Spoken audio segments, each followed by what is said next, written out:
Assalamualaikum warahmatullahi wabarakatuh. Apa kabar Anda semua? Semoga selalu dalam keadaan sehat walafiat dan selamat datang kembali di channel MST. Ini channelnya Manusia Merdeka Bung Said Didu. Tugas saya kan hanya menemani dan bertanya-tanya pada Bung Said Didu. Assalamualaikum Bung Said Didu.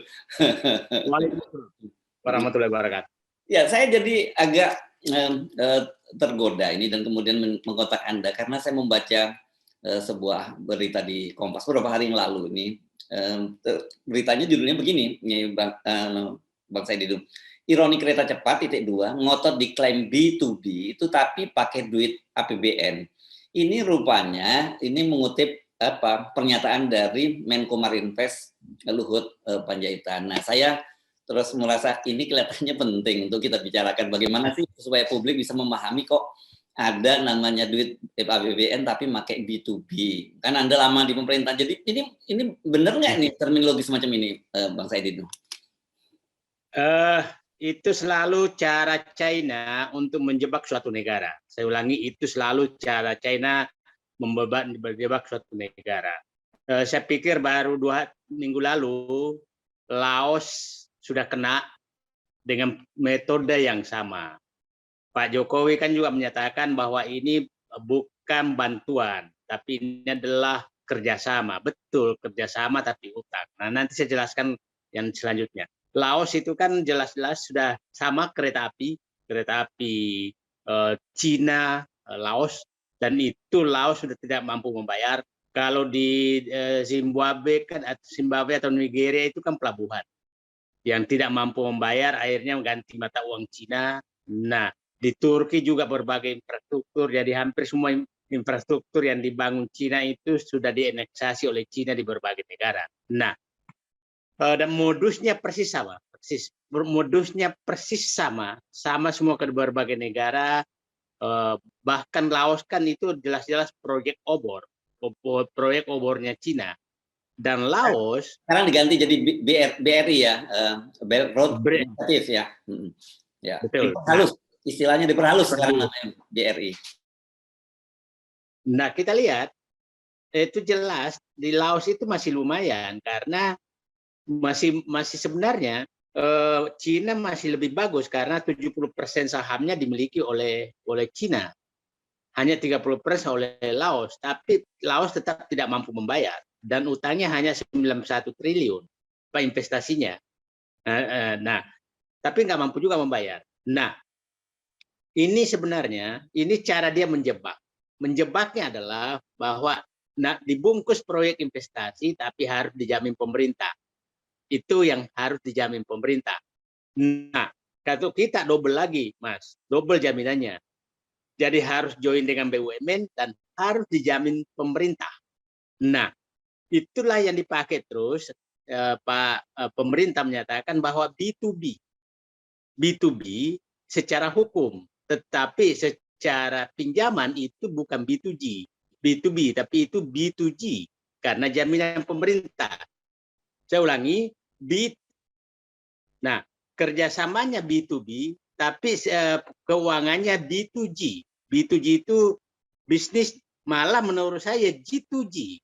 Jadi, nah G2G begini.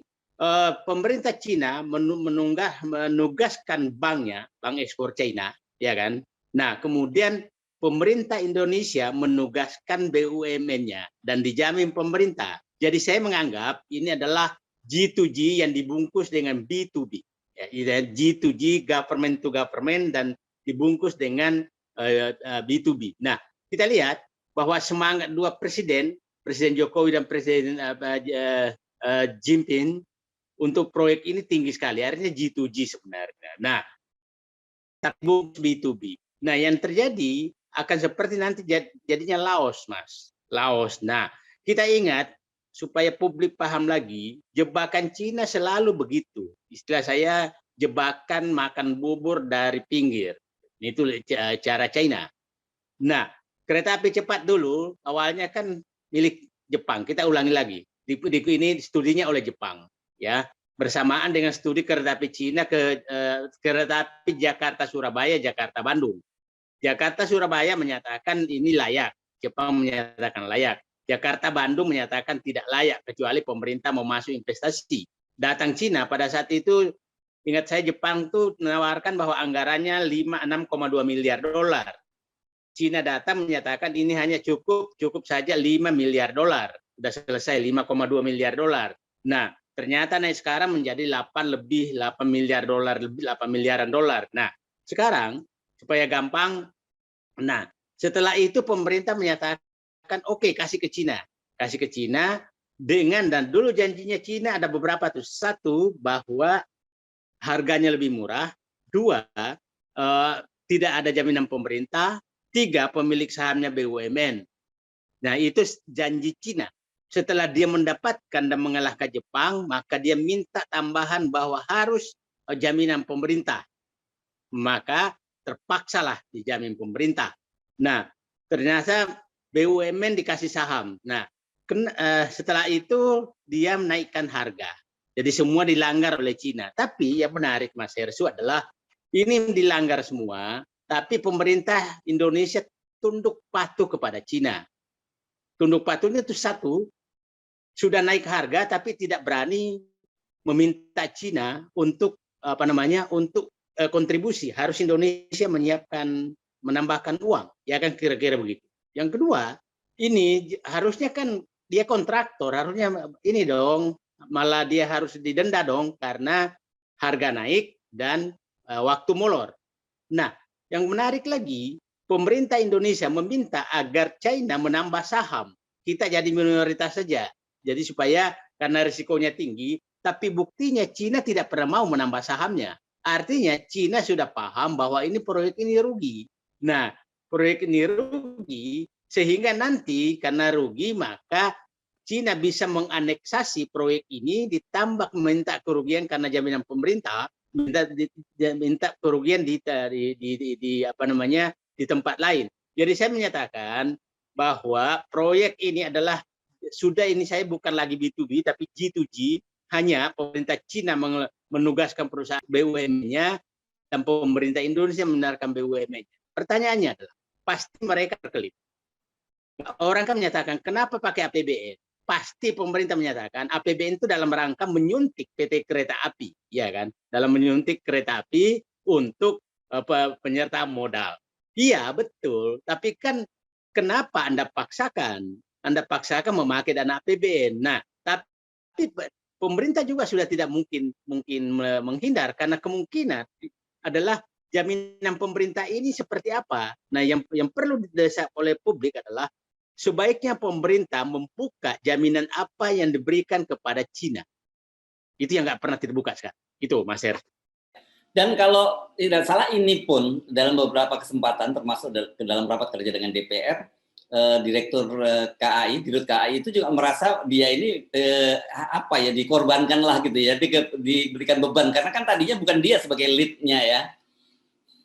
Nah, itu PT Kereta Api 4 kali kena korban kan. Satu kereta api cepat, 2 LRT Palembang, 3 kereta api Cengkareng, Bandara Cengkareng, kemudian ini kereta LRT Jakarta, Jakarta. Nah, jadi saya bilang ini kereta api benar-benar dikorbankan oleh proyek ambisius yang tidak layak. Dan yang menarik, Mas Hersu, ada yang menarik nih. Bapak membaca kemarin pernyataan Erick Thohir bahwa merencanakan ide namanya perusahaan integrasi transportasi Jakarta. Nah, ini saya sudah baca. Ini tujuannya adalah agar kelihatannya untuk menutupi PT LRT Jakarta dan kemungkinan kereta api cepat. Kalau disatukan itu, yang selama ini Anies sudah menggratiskan, maka mungkin akan naik harga, akan bayar semua tuh. Jaklingko itu gratis, mungkin transportasi dalam kota naik karena untuk mensubsidi LRT dan mensubsidi kereta api cepat. Ini perlu diwaspadai ini ide ini. Nah, perlu diingat Mas Hersu, ini karena saya paham agenda apa di balik itu, maka saya mulai buka bahwa ini harus diwaspadai adalah meminta orang Jakarta mensubsidi adalah kereta api cepat dan LRT Jakarta yang sebenarnya harus pusat. Ingat dulu, saya lah yang membubarkan Perum PPD karena saya menyatakan Perum PPD ini tidak pantas dibiayai BUMN karena milik Pemda, karena hanya melayani Jakarta, ya kan? Nah, jadi lucu orang Jakarta yang banyak uangnya disuruh mensubsidi proyek ambisius. Nah, saya mengingatkan Erick Thohir jangan melakukan agenda-agenda di balik ada agenda tersembunyi, karena saya paham tujuan itu sebenarnya. Kira-kira gitu, Mas Erick. Jadi apapun ini ya, kelihatannya ini proyek kereta api cepat Cina ini dilematis ya. Tidak diselesaikan itu juga jadi persoalan yang serius. Kalau toh diselesaikan itu juga jadi soal yang serius, yang setidaknya gambarannya bisa kita dalam skala yang lebih kecil gitu, seperti LRT di Palembang gitu ya. Ya, jadi saya pikir saatnya, saya sih berharap Bu Rini bicara, karena yang perundingnya dulu Bu Rini Suwandi, mantan Menteri BUMN. Oh, Rini Sumarno, udah. Rini Sumarno dulu perundingnya loh, yang paling ngotot masih ingat, yang meresmikan tuh Rini Sumarno kan. Pak Jordan sebagai Menteri Perhubungan nggak datang, ya kan? Jokowi tanda tangan.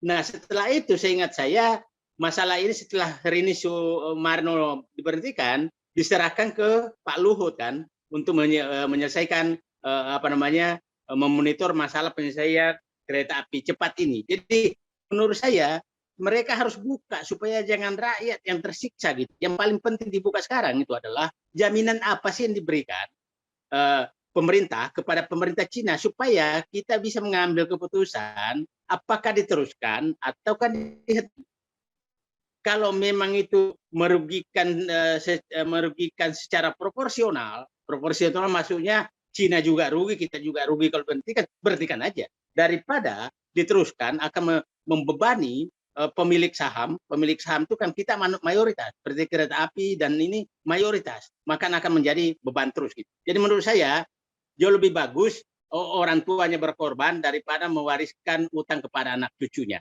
Mas. Oke, tetapi jadi pertanyaan buat kita ya, mengapa pemerintah begitu ngototnya ini, Bang Saididum? Ya, kan kita ingat betul dulu awalnya ini adalah B2B, pemerintah tidak akan menomboki, tapi kemudian tiba-tiba Pak Jokowi mengubah itu keputusannya untuk menjadi APBN akan menalangi, bahkan termasuk cost of run-nya juga akan ditalangi, terus kemudian modalnya juga akan ditambah dari APBN, dan sekarang kemudian Pak Luhut menggunakan, walaupun menggunakan dana APBN, ini tetap B2B. Ini kan dengan gampang orang langsung nggak masuk akal. Pertanyaannya ada apa? Kenapa ngambil langkah-langkah yang tidak masuk akal semacam ini? Saya pikir kita tidak perlu pegang lah apa yang dikatakan Pak Jokowi, karena selalu begitu. Dan kan pidato paling ini kan tentang kereta api cepat ini tidak akan menggunakan APBN, itu kan masih ada jejak digitalnya. Setelah ini terpaksa menggunakan APBN demi keberlanjutan gitu kan. Nah, jadi apa yang bisa dipegang dengan kata-kata itu yang jelas bahwa uang rakyat makin habis untuk membangun proyek yang pasti akan membebani rakyat. Jadi menurut saya sih butuh sekali ini, Mas. Pemerintah bukalah jaminan apa yang Anda berikan kepada Cina sehingga pemerintah seakan-akan sama sekali tidak ada ruang gerak dan harus terpaksa melakukan apa yang diinginkan oleh Cina.